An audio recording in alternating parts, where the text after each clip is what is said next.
sa basahon sa Mateo mga ison. Pero nga isumpay karon, atong isumpay ang basahon sa Revelation. Sa Matthew chapter 5 mga ison, makita nato ang paghatag sa matakang palaod sa kingharian. Dunay noyti, dunay siyang kabulahanan niya. Una gingon nga, blessed are the poor in spirit. So dili ka makatuma na nang siyam, kung dili ka una, mahimong kabus sa espiritu. Ngayon sa Mateo Kapitulo 7, Mateo Kapitulo 6, makita nato ang mga righteous deeds, mga maayong gibuhat sa mga tao sa gingharian.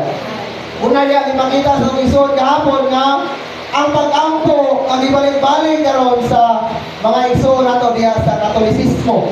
Karang amahan namo, nakita na ko gabi agapon mga dili ka makaampo sa amahan kung dili ka anak niya. Mga iso daghan sa kalibutan karon nagbalik-balik og ampo. Amahan namo naa ka sa mga langit. Pero ang pangutana, anak pa ka, anak amahan na. Daghang tao gibuhat sa Dios pero dili tanang tao anak niya.